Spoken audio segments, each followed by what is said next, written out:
21장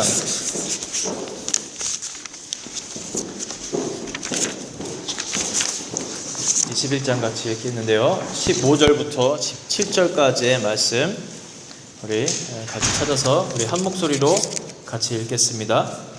그들이 조반 먹은 후에 예수께서 시몬 베드로에게 이르시되 요한의 아들 시몬아 내가 이 사람들보다 나를 더 사랑하느냐 하시니 이르되 주님 그러하나이다.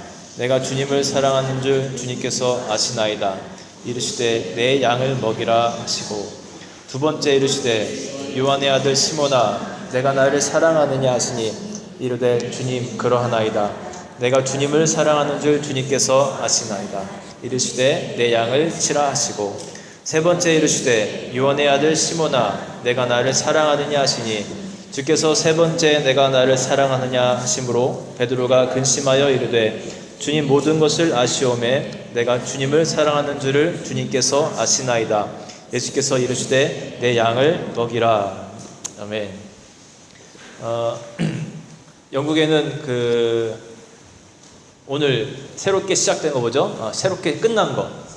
서머타임이 오늘 해제가 됐죠. 혹시 아시고 주무셨나요? 모르시고 주무신 분들은 아침에 놀라셨죠? 어느 시기가 맞는지 헷갈리셨을 겁니다. 그래서 일찍 나오시는 분이 계실 줄 알았는데 어떻게 또 아시고 또 때 맞춰 오세요. 또 천천히. 오늘 이렇게 찬양 인도자가 아프고 이렇게 오늘 또 제 컴퓨터가 고장이 나서 갑자기 구경 성도님 컴퓨터를 갖다 달라고 하고 또 갑자기 PPT도 준비도 안 되고 막 좀 분주했어요. 오늘 약간 예배 준비하면서 왜 이러지 하면서 막 분주하고 힘들고 막 그랬는데 여러분들은 어땠는지 모르겠습니다. 그래서 재밌는 얘기를 먼저 하나 좀 해드리려고 합니다. 제가 이번에 어떤 사모님을 만났는데 이제 목회자 세미나 때 사모님이 이제 음악을 전공하시는 분입니다. 독일에서 이제 공부를 하시는데 마지막 졸업 연주를 할 때 이제 이렇게 한대요. 스테이지가 쫙 있으면은 이제 한 사람씩 나가가지고 이제 중앙에 서고 이제 피아노가 이제 이렇게 있죠. 피아노 연주를 해야 되는데 교수님들이 이제 앞에 쫙 앉아 계시고 그러면 앞에 아주 당당하게 걸어 나가가지고 이렇게 시선은 약 한 9도, 5도, 50도 정도 이렇게 바라보면서 이제 This is my program 하고 딱 찾았자세요. This is my program 하고 그냥 절도 있게 걸어가서 피아노를 딱 쳐야 되는 게 이제 일반적인 이제 모습이라고 합니다. 근데 이 사모님이 젊었을 때 얘기죠. 긴장을 너무 많이 했대요. 덜덜덜 떨면서 막. 그래서 자기 차례가 돼서 이렇게 앞에 걸어 나와가지고 이렇게 배운 대로 합니다. 약간 눈을 치켜두고 영어로 얘기를 해야 되네. 독일인데 왜 영어로 얘기하는지 모르겠어요. This is my problem. 피아노를 치기 시작했더랍니다. 정말 프라브럼이 되거든요. 네. 그냥 웃으라고 한 말입니다. 여러분. 네. 예배는 저는 그래요. 예배가 아주 축제와 같은 예배가 저는 되는 게 저는 좋습니다. 예배 이렇게 기쁨이 있고 웃음이 있고 또 때로는 주님이 주시는 그 진한 감동이 있고 눈물도 있고 그런 예배가 됐으면 좋겠습니다. 제가 최근에 오래된 수첩을 꺼내봤습니다. 예전에 제가 이제 수첩에 일기처럼 막 적던 것이 있었어요. 재미있는 내용을 발견했어요. 그 당시에 제가 나의 목사로서의 나의 목표는 무엇으로 해야 되나라는 그런 고민을 갖고 있을 때 이제 적으면서 마음을 정리했던 내용입니다. 거기 제가 뭐라고 적었는지 아세요? 50대가 되기 전 저만 보는 내용이니까 편하게 막 적은 거예요. 그냥 솔직하게 50대가 되기 전에 10만 이상의 성도를 품는 담임자가 되자. 논란 척이라도 좀 해주세요. 우리 여의도 순복음교회가 세계에서 제일 큰 교회라고 하죠. 거기가 70만 명. 그러니까 그 단일 교회만 포함하는 건지 아니면 그 순복음교회 개통을 이렇게 포함하는 건지 모르겠는데 70만 명이 모이는 교회라고 합니다. 근데 10만이면 제가 볼 때 월드에서 한 두세 번째는 될 거예요. 아무튼 이런 꿈을 꾸고 이렇게 저 혼자 그렇게 적었었습니다. 그리고 그 당시 감리교회 한국 본부에서 해외 나가 있는 그 선교사들과 목회자들을 대상으로 이제 선교 백성과 책을 만들었어요. 이제 선교 현황을 이제 만들려고. 이제 자기 사역 내용과 생활 내용을 적는 란이 있고 기도 내용을 적는 또 란이 있었습니다. 제가 과감하게 이 내용을 적었어요. 50대가 되기 전 10만 명 이상의 성도를 품는 목회자가 되는 것이라고. 지금 벌써 43살이 됐는데 또 하나의 목표는 그런 대형교회가 되면은 힘있게 선교하는 교회, 그런 교회를 이렇게 만들어 보고 싶은 그런 목표가 있었습니다.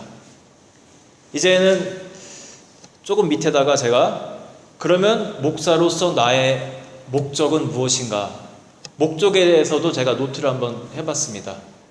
제가 그대로 한번 읽어볼게요.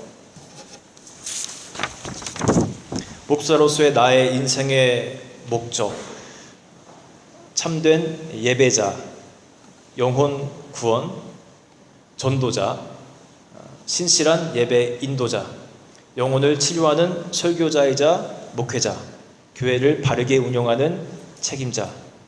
네, 제가 이런 단어들을 쭉 적어봤습니다. 아까 목표와는 조금 뉘앙스가 느낌 좀 다르죠? 조금 더 이렇게 신실해 보이고 조금 더 하나님 중심적이고 그래 보이는 것이 되더라고요. 제 목표와 목적이 비슷한 것 같지만 조금은 달랐습니다. 제가 볼 때 목표를 갖는 것도 목적을 갖는 것도 둘 다 되게 중요합니다. 목표가 없이 살면은 이렇게 방향성이 좀 잘 없어지기 때문에 어떤 삶의 뭐랄까요, 그 계획이 좀 이렇게 잘 이루어지지 않을 때가 좀 있어요, 사실. 그래서 목표를 갖는 것도 중요합니다. 성경에서도 이런 구절이 있어요. 한번 보여주실까요? 우리 마음에 소원을 품고 목표를 품는 것을 하나님이 기뻐한다고 이제 그렇게 표현을 합니다. 우리 장대 집사님 한번 해보십시오.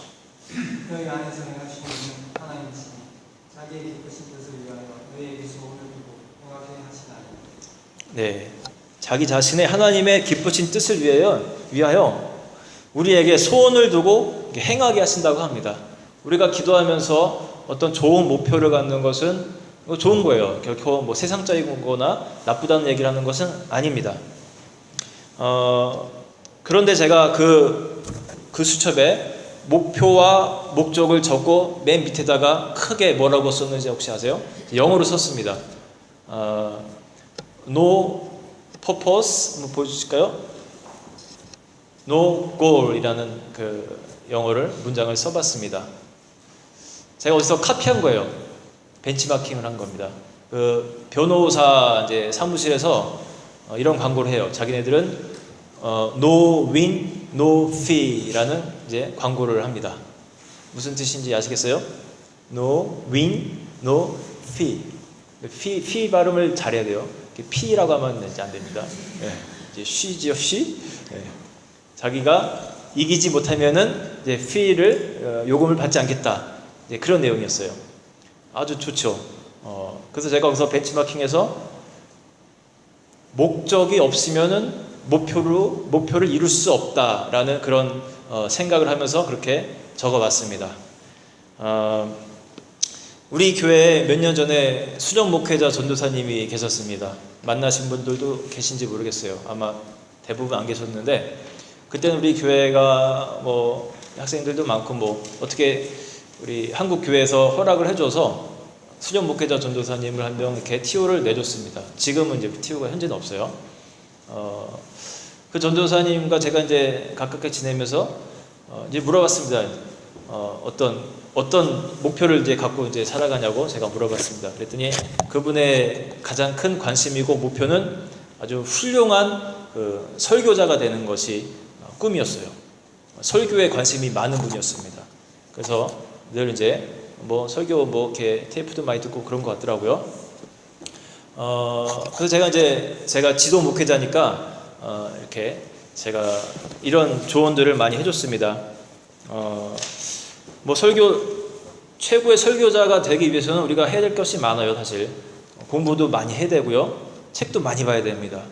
그리고 성경 연구하는 거 당연한 것이고, 또 뭐가 있을까요? 또 이게 또 일종의 스피치이기 때문에 스피치에 대한 어떤 연구도 훈련도 좀 하는 것이 좋습니다. 발음도 연습해야 되고, 또 뭐가 있을까요? 제스처에 대해서도 자기 제스처에 대해서 늘 생각해보고 잘하고 있는지 이런 것들도 중요하다는 얘기도 하고, 정말 실제로도 중요합니다. 그런데 제가 강조점을 두면서 조언한 내용이 있어요. 목표 달성을 위해서 모두 필요한 훈련들이지만 그 목표에 실제적으로 더 깊이, 더 빨리 도달하기 위해서는 목회자로 부름받은 것에 대해서 그 목적에 부응하는 삶을 살아야 됩니다. 이게 굉장히 중요한 포인트라고 제가 얘기를 했던 기억이 있습니다. 저도 젊었을 때, 전도사 때, 한국에서 교육전도사 생활할 때 이제 기술적인 것들에 대해서 관심이 많아가지고 저는 제 설교 녹음을 그때 되게 많이 했었습니다. 학생부 설교하고 청년부 설교하면은 당시 카세트 같은 거 막 갖고 다니면서 녹음하고 차에다 꽂고 다니고 막 이제 막 계속 피드백하고 막 그랬어요. 그렇게 하던 분들이 많이 없었는데 제 이제 그 친구들, 동료 전도사님들이 제 차를 타고 같이 가면은 이제 설교가 나오잖아요. 이거 어떤 목사님이 설교야? 유명한 분은 아닌 것 같은데 잘 못 들어본 목소리인데 누구지? 새로운 젊은 분인가? 아리끼리 한 거예요. 그래서 나야. 그래. 끄자. 네. 그런 기억도 있고, 저도 젊었을 때는 그렇게 했어요. 그런데 이제 목회를 정말로 해보고 나이가 조금씩 들면서 느끼는 거예요. 기술적인 게 다가 아니다. 정말 목회자로 부름받은 것에 대한 자기의 어떤 확신이 있고 그 목적에 부응되는 삶을 살아야지 진정성 있는 설교가 전달되는 것을 제가 살면서 느끼는 것을 제가 그 젊은 전도사님께 얘기를 해주는 겁니다. 내용이 아무리 좋고 기승전결이 뛰어나고 스킬이 아주 뛰어나더라도 평소에 예배자로서 살지 않다가 강단에서만 예배자로 살려고 하면은 그 설교는 아무리 뛰어나더라도 아무리 적절한 예화가 배치가 되어 있다 하더라도 혼이 빠진 설교가 될 것이다 라는 그런 얘기를 제가 그렇게 자주 했습니다. 외부 집회에 나가서는 몇 차례 히트치는 설교가는 될 수 있을 겁니다. 외부에 나가서 이렇게 자기가 잘하는 설교 갖고 몇 차례 하는 거는 어렵지 않아요. 목사님들마다 자기 8번이라고 하나? 18번이라고 하나? 18번 설교들이 몇 번씩 있긴 있어요. 그런데 한 교회에서 꾸준히 좋은 양식을 지속적으로 먹이는 것은 그거는 정말 평상시에 그 삶의 모습이 담겨져 있어야 되는 거거든요. 그래서 제가 그분께 제일 중요한 거는 날마다 성경을 묵상하고 날마다 기도하는 것입니다. 하루에 단 몇십 분이라도 좋으니까 꼭 기도하고 성경을 연구하는 것을 게을리 하지 말라고 매일매일 하라고 했어요. 근데 이제 사람이 젊고 그러다 보니까 이제 나이 든 분도 마찬가지인데 이게 잘 안 될 때가 많죠. 그래서 제가 어떨 때는 잘 안 된다 싶으면은 시간을 몇 시부터 몇 시까지 할 건지 나한테 정해놓고 하라고 그렇게까지도 했습니다. 반강제적으로라도 기도하고 성경 연구하는 삶을 살라고 그렇게 했어요. 그 시간에 만약에 다른 데 가서 놀고 있거나 그러면 이제 걸리는 거예요. 약속했는데 9시부터 10시까지는 제가 하겠습니다 했는데 그 시간에 페이스북에 올린다거나 그러면 이제 딱 걸리는 거죠.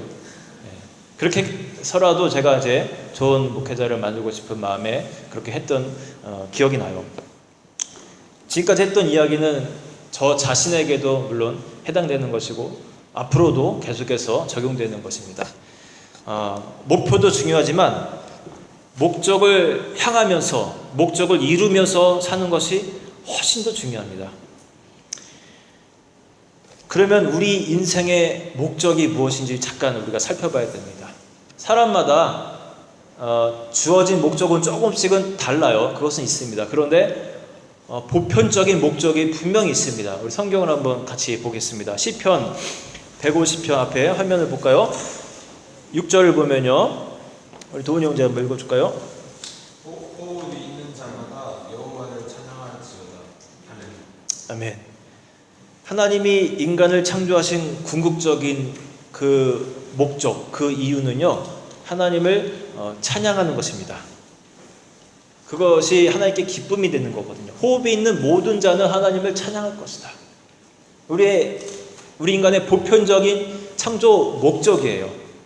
또 한 군데를 찾아보겠습니다. 시편 37장 4절의 말씀인데 우리 재우 형제가 한번 읽어볼까요?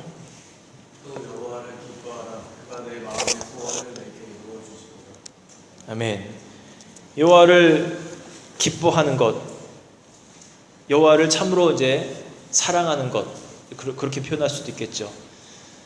그렇게 기뻐하고 예배자로 살아가는 것, 그렇게 살아갈 때 우리 삶의 모습이 우선순위가 찬양이 되고 예배가 되고 감사가 되고 기쁨이 될 때 우리 마음의 소원도 하나님께서 이루어 주신다고 그렇게 약속을 하셨습니다.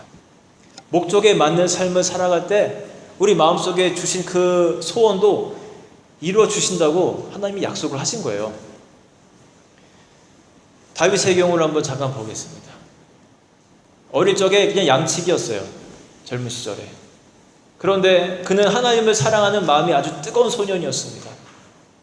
그냥 그 당시 양치기는 뭐 세상에서 가장 밑에 있는 그런 사람들로 취급받았어요. 뭐 때로는 도둑놈 같은 사람들로도 취급당하고 그랬습니다. 그런데 그냥 하나님을 사랑하고 하나님의 예배자로서 그렇게 살아가는 모습이 충만할 때 어느 날 전쟁이 터지고 골리앗이라는 사람 여러분 잘 들어보셨죠? 이제 골리앗과 이제 그 팔레스틴 뭐죠? 갑자기 이름이 생각이 안 나요. 골리앗이 속한 그 나라 블레셋과 이스라엘 간에 이제 전쟁이 터졌는데 이 골리앗이라는 장수가 워낙에 크니까 이 이스라엘 백성들이 지금 막 1대1로 싸워보자고 하니까 아무도 나갈 수가 없는 상태가 된 거예요.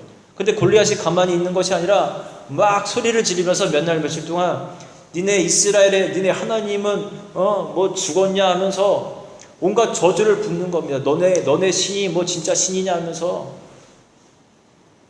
그런데 그 이야기를 듣던 많은 군사들이 아무도 꼼짝하지 못하는 거예요. 그때 아버지 그 심부름을 갔던 이 다윗 어린 소년이 그 장면을 보더니 기가 찬 겁니다. 이스라엘 여호와 하나님의 이름을 모욕하는 저 사람이 누구건데 가만히 있는 그 자기 군대의 그 형들을 보면서 기가 차고 자기가 나가서 싸우겠다고 그렇게 왕께 요청을 하고 결국은 나가게 되죠. 그리고 자기가 정말 하나님의 이름으로 자기가 신앙하고 사모하고 믿는 그 하나님의 여호와의 이름으로 나가면 그 돌팔매를 던져서 그 골리앗의 생명을 뺏어버리게 됩니다. 그가 결국 어떻게 됩니까? 이스라엘 그 당시 사울의 일을 이어 2대 왕이 됩니다. 하나님을 사랑하는 마음으로 나갔을 뿐인데 그가 내가 무슨 벼슬자리 하나 노리고 나가는 그런 소년이 아니었어요. 하나님을 사랑하는 그 마음 갖고 하나님께 그 전쟁의 장소로 나갔던 겁니다. 그때 하나님께서 그의 마음을 보시고 그 사랑의 마음을 보시고 그를 높이신 거죠. 여러분, 목표가 인생을 끌고 가게 하면 안 됩니다. 목적이 선행이 돼야 됩니다. 어떤 사람들은 목표를 다 이룬 후에 그때 내가 성도로서 목적을 이루며 살아가야겠다라는 사람들이 되게 많아요. 특히 이제 청년들 중에 그런 사람들이 많습니다. 지금 학생 때니까 지금은 좀 공부에 집중하고 내가 나중에 졸업을 하고 취업 전선에 잘 들어가서 월급도 받고 좀 안정이 되면 그때 내가 이제 하나님 부르신 목적대로 좀 잘 섬겨보겠습니다. 그런 성도로서 한번 살아보겠습니다. 그렇게 얘기하는 사람들이 되게 많아요. 오늘도 많은 청년들이 또 못 나왔습니다. 물어보면 대부분 그래요. 뭐 무슨 모임이 있었습니다. 공부 스터디 모임이 있었습니다. 뭐가 있었습니다. 뭐 어디가 하여튼 무슨 일이 있었습니다. 지금 뭐 연애를 해야 되기 때문에 연애 사업에 바빠서 못 갑니다. 여러 가지 얘기들이 많습니다. 그런데 그런 청년들 결혼하고 나면 어떻게 됐는지 제가 많이 봤어요. 젊어서 나중에 잘할게요 라고 했던 친구들 중에 나중에 잘하는 친구들 거의 제가 수백 명을 봤는데 거의 못 봤습니다. 나중에 잘하겠습니다. 나중에 안정이 되면 잘하겠습니다 라는 얘기 여러분 저는 잘 못 믿겠어요. 저희가 이제 설교 때 한번 이런 얘기를 한 적 있죠. 그 부모를 이제 공경하는 방법 중에 하나로서 그 11조를 하늘이 하나님께 드리듯이 육신의 부모님께 11조를 이제 드리자. 저는 우리 아이들에게도 그렇게 이제 교육을 시키고 있다. 이런 얘기를 제가 한 적이 있죠. 그래서 하늘의 아버지께 10%, 커서 돈 벌면 육신의 아버지께 10%, 육신의 어머니께 10%, 막 이렇게 했는데, 또 가난한 자, 소외된 자에게 10% 이런 얘기를 했는데, 가만히 생각하니까 엄마 아빠 딱딱 따로따로 10%가 좀 너무 많은 것 같고 미안해가지고 이제는 그냥 엄마 아빠 합쳐서 10%라고 이렇게 얘기를 하려고 하는데, 제가 이런 얘기를 하고 먼저 아이들에게 교육을 시키다가 문득 이 생각이 드는 겁니다. 나도 사실 지금 못하고 있는데 아이들에게 막 이렇게 교육을 시키면 되겠나. 제가 이 생각 들었어요. 지금은 내가 그 샐러리가 적기 때문에 나중에 많이 벌면은 그때 해야지, 그런 생각이 있었습니다. 저도 가만히 생각해 보니까 이 녀석들하고 똑같은 거예요. 나중에 제가 잘해야지. 나도 그렇게 지금 살고 있었구나. 그러면서 최근에 내 아내와 얘기를 했습니다. 우리 나중으로 미루지 말고 우리 그냥 바로 실천을 합시다. 그렇게 둘이 합의를 하고 이제 많진 않지만 10%씩 떼기로 결정을 했어요. 그리고 두 사람이서만 또 얘기하면 언제든지 또 물러질 수 있기 때문에 우리 부모님께 얘기를 해야겠다고 이제 저 이제 해남에서 전화가 왔을 때 제가 어머니랑 통화를 하다가 이제 말씀을 이제 꺼내기 시작했습니다. 그 성경에 보시면은 하늘의 아버지께 11조를 이렇게 드리는 모습이 있지 않냐.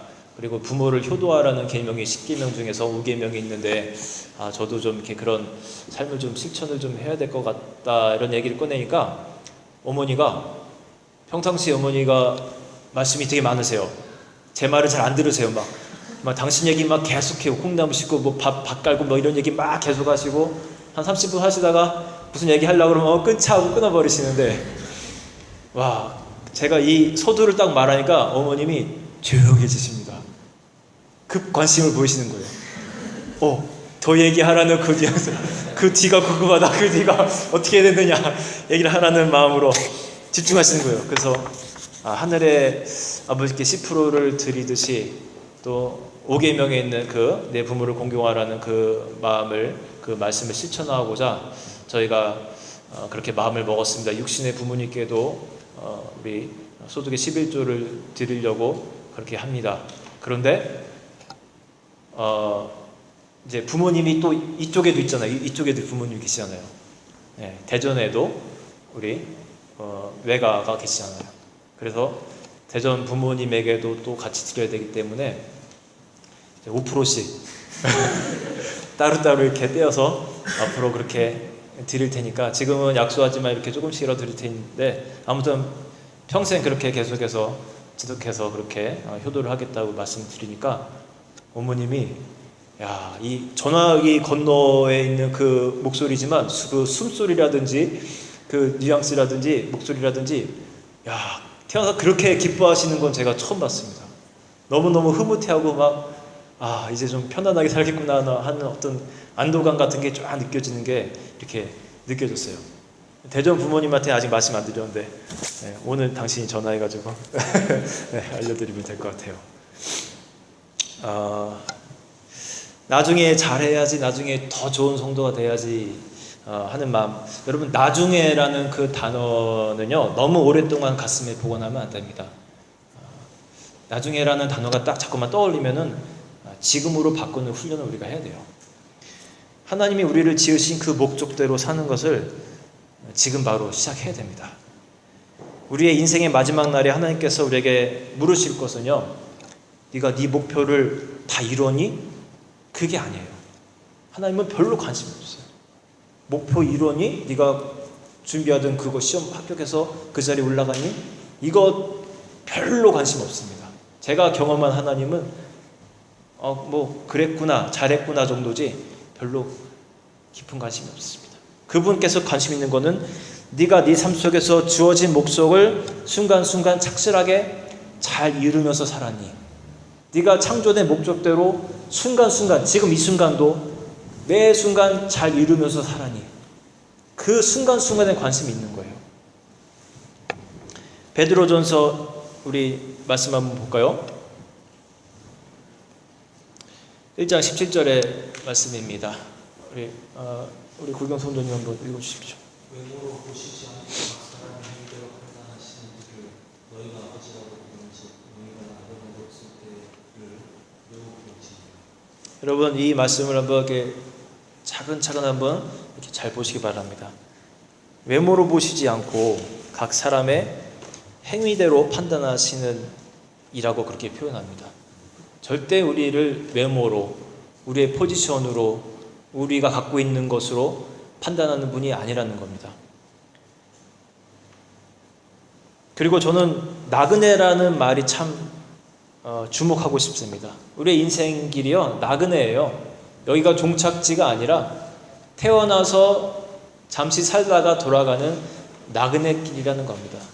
이 땅에서 무언가를 이루고 높은 곳에 올라가고 그게 다가 아니라는 거죠. 잠깐 누리다가 또 버리고 가야 되는 나그네 길이라는 겁니다.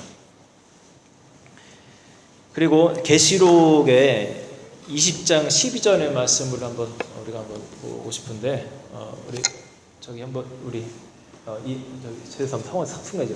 네, 석현민 선생님. 네. 내가 보는 군사들이 크거나 작은 자는 그 군사 앞에 서 있는데 책들이 펴 있고 또 다른 책이 펴졌으니 생명책이라 죽은 자는 자기 행위를 따라 책들의 기록대로 심판을 받는다. 아멘. 여러분 이거는 우리가 이제 마지막 날에 당하게 될 일을 이제 계시록에서 알려준 겁니다. 예, 그리스도의 심판대 앞에 우리가 서게 됩니다.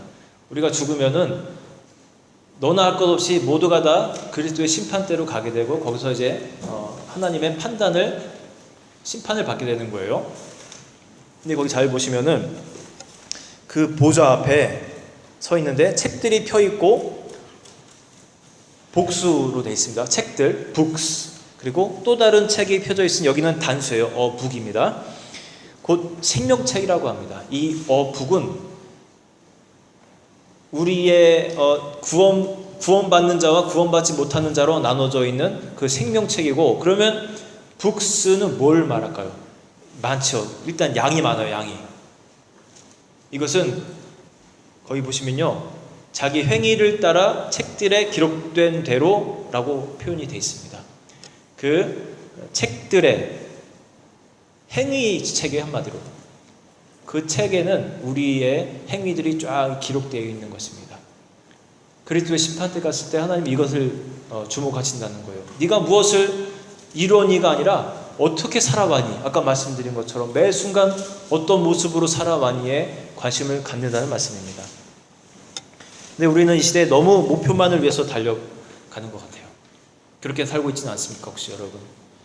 너무 바쁘다 보니 인간의 본질이 무엇이고 하나님 앞에서 어떤 모습으로 살아가야 하는지를 자꾸 망각하며 살 때가 있습니다.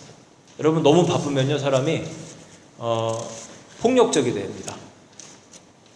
경험하셨을지 모르겠어요. 너무 바쁘면 사람이 폭력성이 안에서 나와요. 그래서 여유를 갖고 조금은 천천히 살면서 그런 생각 해봐야 돼요. 하나님이 나를 부르신 목적대로 내가 잘 살고 있는지. 우리 부부간에도 여유의 시간을 좀 갖고 밥 먹고 이렇게 좀 같이 거니시거나 아니면 차를 한잔 하시거나 이런 때로는 깊은 얘기도 한번 해보세요. 우리 지금 목적대로 잘 살고 있니? 하나님이 우리를 부르신 그 목적대로 제대로 길을 가고 있니? 그런 대화를 한번 나눠보세요. 우리 앞으로 어떻게 어떤 목표를 이루고 살까? 그런 것만 서로 나누지 말고 그 본연의 목적, 하나님이 나를 창조하신 그 본연의 목적에 대한 진지한 대화를 때로 한 번씩 나눠보시기 바랍니다. 창세기에 나오는 요셉의 이야기가 있습니다. 그가 형들에게 팔려서 그 어려움 속에서도 그렇게 그 신앙을 지켜나갔을 때 그 역시도 다윗과 같이 하나님이 어느 날 그를 그 애굽의 이방 나라에 가서 그 총리로 세우는 역사를 우리가 보게 됩니다. 외국인으로서 총리가 된다는 건 정말 상상할 수도 없는 일인데 그렇게 된 거예요. 그리고 나중에 자기들을 판 형들을 만나게 됩니다. 근데 형들이 이제 정말 막 눈을 못 뜨죠. 자기가 판 동생이 지금 우리가 있는 이 나라에서 그 총리가 돼 있으니까 눈을 못 들고 어떻게 해야 될 바를 모릅니다. 그때 요셉의 고백이 아주 기가 막혀요. 뭐라고 하는지 한번 창세기 45장 7절에 있는 걸 한번 볼까요? 우리 누가 한번 읽어주시겠습니까? 우리 저기 최종 성도님 한번 읽어주시겠습니까? 하나님이 큰 구원으로 당신들의 생명을 보존하고 당신들의 눈을 세상에 보시려고 나를 당신들보다 먼저 보내줍니다. 아멘. 자, 이게 요셉의 고백인데요. 여러분이 만약에 요셉 같으면 어떠실 것 같으세요? 야, 나를 팔았던 형들이 내 앞에 이제 왔습니다. 지금 막 가뭄 중이라 음식을 막 구걸하러 왔는데 어떻게 우연히 그 동생을 이렇게 만나게 된 거예요. 형들 잘 있었어? 하면서 이제 막 거드름 피우고 막 우리 형들 내가 어떻게 하면 좋을까? 이것들을 그냥 감옥에 넣어 어떻게 해? 막 하면서 거드름 피면서 막 그게 불쌍하니까 내가 아버지 봐서 참는다 하면서 복식 좀 줘갖고 이렇게 보낼 수도 있고 막 그런데 이 요셉의 고백이요 아주 정말 신앙인이에요. 제가 다시 읽어볼게요. 하나님이 큰 구원으로 당신들의 생명을 보존하고 당신들의 후손을 세상에 두시려고 나를 당신들보다 먼저 보내셨나니 라고 고백합니다. 나를 이렇게 보낸 거 형들의 손에 팔려서 나를 이 이방 땅에서 이렇게 살게 하다가 나를 이렇게 높은 자리로 올린 이유는 이 가뭄의 때 우리 가족의 형들의 생명을 구원하게 하고 우리 후손들을 이렇게 그 이스라엘 민족을 이렇게 계속해서 유지시키기 위한 하나님의 방법이라는 그런 고백을 하는 거예요. 나 중심이 아니었습니다. 내가 출세한 것이 중심이 아니고 하나님 관점에서 그 이유를 바라본 거예요. 우리 이와 같은 생각이 필요해요. 너무 내 중심으로 살 때가 많아요. 자, 어떻게 다른지 한번 보세요. 하나님이 나를 어떻게 쓰실까? 라는 질문과 하나님이 나를 통해 무엇을 하실까? 를 어떻게 다른지 구분이 가세요? 하나님은 나를 어떻게 쓰실까? 두 번째는 하나님이 나를 통해 무엇을 하실까? 어떤 일을 하실까 하나님께서? 첫 번째 것은요, 내가 중심입니다. 하나님이 나를 어떻게 쓰실까? 그 역사의 중심에는, 어떤 일의 중심에는 내가 있는 거예요.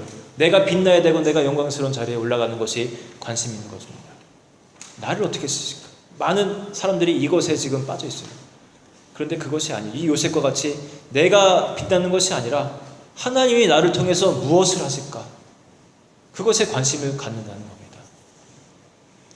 오늘 우리가 요한복음 21장의 내용을 우리가 본문으로 읽었습니다. 이제 마지막으로 이 요한복음의 내용만 잠깐 말씀드리고 설교를 마치려고 합니다.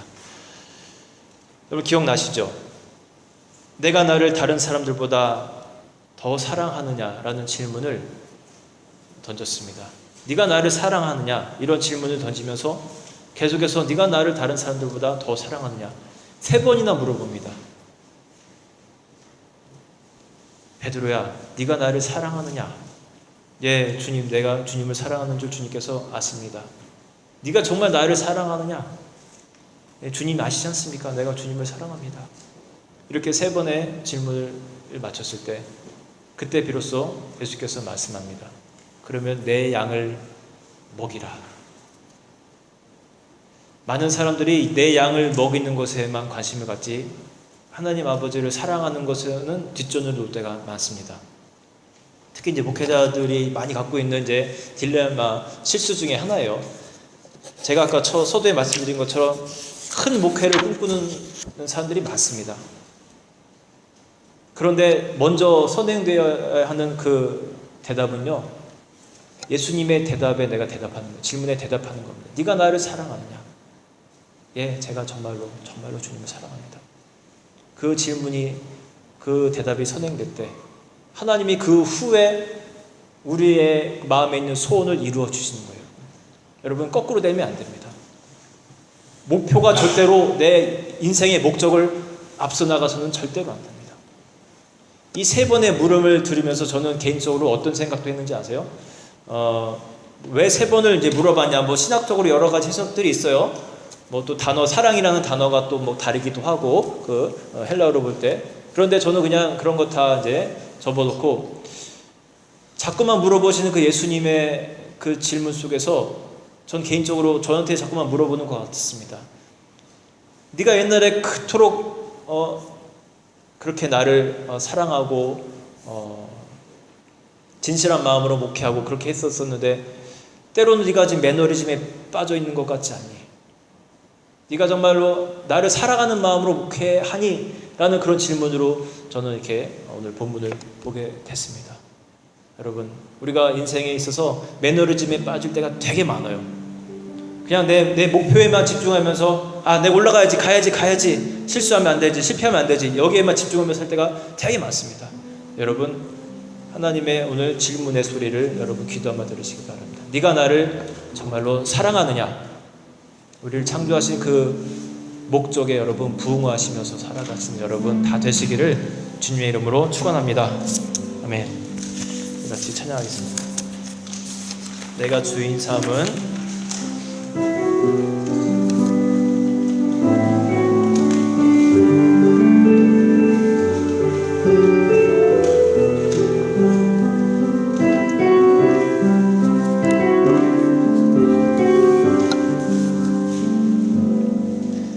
내가 주인 삼은 모든 건 내려놓고 내 주 대신 주 앞에 나가 내가 사랑했던 모든 건 내려놓고 주님만 사랑해. 다시 한번 찬양합니다. 내가 주인 삼은 내가 주. 이 시간 우리 예물 드리면서 같이 찬양하겠습니다. 내 주 대신 주 앞에 나가 내가 사랑했던 모든 거 내려놓고 주님만 사랑해. 다시 한번 찬양합니다. 내가 주인 삼은 모든 건 내려놓고 내 주 대신 주 앞에 나가 내가 사랑했던 모든 건 내려놓고 주님만 사랑해. 주 사랑 거친 풍랑에도 깊은 바다처럼 나를 잠잠케 해. 주 사랑 거친 풍랑에서 그 사랑 위에서 주 사랑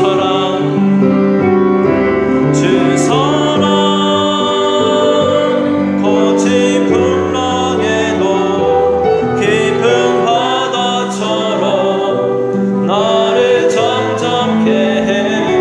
주 사랑 내 영혼의 반석 그 사랑 위에 서리. 같이 기도하겠습니다.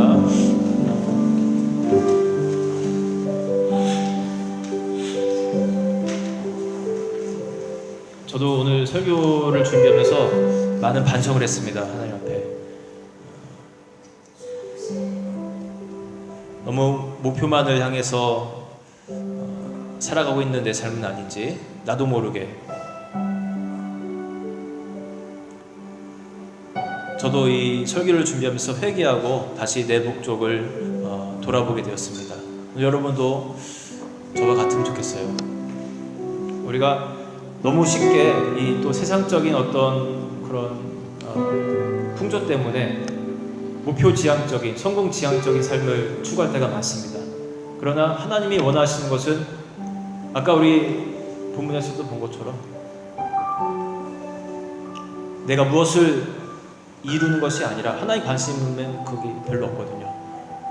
내가 순간순간을 그리스도인으로 살아가는지 거기에 참 많은 관심이 있습니다. 여러분 이 시간 같이 기도할 때 하나님, 제가 저를 창조하신, 저를 향하신 그 목적을 가끔 잊는 것 같습니다. 너무 빨리 살지 말고 여유 있는 마음을 제게 주시고 그 여유 가운데서 하나님께서 나를 향한 창조의 목적이 무엇인지 다시 한번 곰곰이 생각해보고 내가 부르심의 그 모습대로 그렇게 잘 살아가고 있는지 그렇게 나를 돌아보게 도와주십시오. 하나님, 내가 혹 잘못된 길을 간다면 주님 저에게 말씀해 주시고 하나님 저를 바로 세워주옵소서. 우리 같이 기도하겠습니다. 하나님, 우리가 인생을 살아가면서 이 나그네된 인생길인데 하나님, 거대한 성을 쌓고 평생 그렇게 살아갈 것처럼 살아갈 때가 얼마나 많습니까? 주님, 제 연약한 모습, 제 부족한 모습을 먼저 하나님께 고백합니다. 하나님 용서해 주시고 제가 하나님 제 마음에 주셨던 그런 하나님 귀한 그런 목적들을 잊고 살아가는 것은 아닌지 다시 한번 하나님 돌아봅니다. 주님 도와주옵소서. 우리 인생 하나님, 우리 인생을 이끌어 주시는 우리 하나님 아버지를 잊어버리지 말게 해주십시오. 우리는 자꾸만 어리석어서 내 힘으로 스스로 무언가를 세우려 하고 하나님 저 높은 곳만을 향해 나아가려고 합니다. 그러나 하나님, 우리는 그리스도인입니다. 주님이 우리를 하나님의 자녀로 부르셨습니다. 하나님 부르심에 합당한 마음과 삶으로 살아갈 수 있도록 하나님 도와주옵소서. 하나님 저희들 연약함을 새롭게 하시고 충만케 하여 주옵소서. 새롭게 하여 주시고 우리의 마음이 잘못된 길을 갈 때 우리를 새롭게 하시고 하나님 우리의 마음을 충만케 채워 주시옵소서. 주님 그리하실 줄로 믿습니다. 내가 주인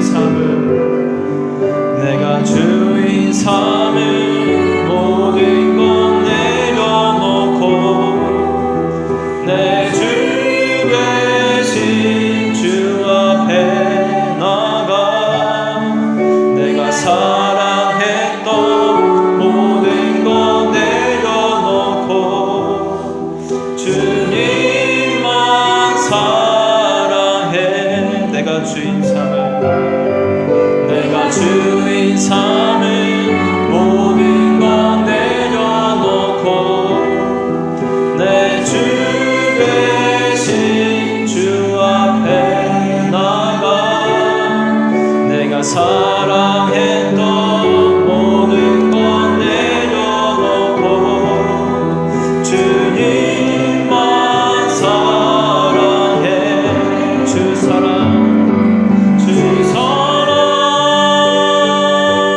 거친 풍랑에도 깊은 바다처럼 나를 잠잠케 해.